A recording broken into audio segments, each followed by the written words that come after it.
বসো বসো তোমরা পড়া করো। এখন সে আপনার সাথে কি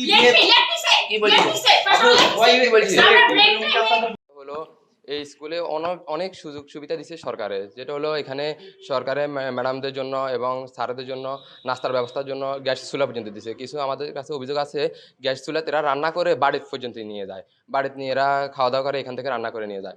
এবং ম্যাডামরা মোবাইল টিভি স্যারে এখানে ক্লাস তো হইতেছে না, ফোলাফেন নেই। হ্যাঁ, আমরা এখানে প্রমাণ দিয়েছি, আমি গত 2-3 দিন আগেও দেখছি এখানে ফোলাফেন নেই স্কুলে, এবং আমি আসছি তার আমার সাথে ম্যাডামে আপনারা তো দেখছেন যে বাসা করছে বা আচার আচরণ করছে, এটা কখনো শিক্ষক থেকে এবং ম্যাডাম থেকে আশা করা যায় না। এতটুকু এর মধ্যে আমি ছাত্রছাত্রী এই পাইতেছে না, মানে আপনার এখানে যে একটা শিক্ষার যে একটা মর্যাদা ব্যবস্থা ওই যে আসতেছে না, আসলে শিক্ষকরা আসি কেন ডিউটি করে, নিশ্চয় এরা বেতন পাইতেছে। এখানে মেন কথা হলো আমাদের যে এখন এই স্কুল আছে ওই বাড়ির সামনে দেখেন, আপনার ক্যামেরা দাগ করলে দেখবেন এই বাড়ির একটা স্টুডেন্ট পর্যন্ত এই স্কুলে পড়ালেখা করে না। এই স্কুল থেকে 2 কিলোমিটার দূরে গিয়ে পড়ে, কারণ এখানে পড়ালেখার উন্নতি ভালো না। এরা পড়ালেখার প্রতি কোনো গাইড দেয় না স্টুডেন্ট প্রতি।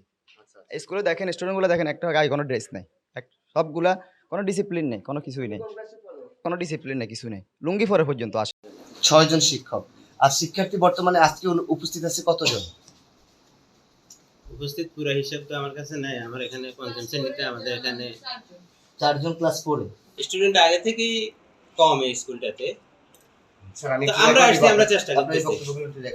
আমার বক্তব্য এগুলো লাগবে স্যার। না স্যার রেকর্ড করার দরকার নেই। এটা লাগবে স্যার, আমি এইজন্য আপনাকে বলে দিচ্ছি। কারণ আমার যদি আপনি তো আমাকে সদুত্তরটা শুনে নিতে, এটাই আমি আপনার ভাই শুনুন স্যার প্লিজ। ভিডিওর প্রয়োজন নেই। না স্যার, ভিডিও আপনার প্রয়োজন নেই স্যার, আমার আছে। এটা তো আমি রিপোর্ট করব স্যার। রিকল করার বলতে এখানে এই স্কুলটার অবস্থা ধরুন আগে থেকে স্টুডেন্ট কম এখানে। তারপরে নুরানি মাদ্রাসা আছে 1 কিলোর ভিতরে 4-5টা নুরানি মাদ্রাসা আছে চারপাশে। এই জন্য স্কুলের স্টুডেন্ট এমনি কম। আপনি আড়াইটা বাজতেছে, ওই সময় আড়াইটা বাজতেছে, আমরা আড়াইটা বাজতেছি, আড়াইটা আমাদের ছবি আছে, ছবি দিয়ে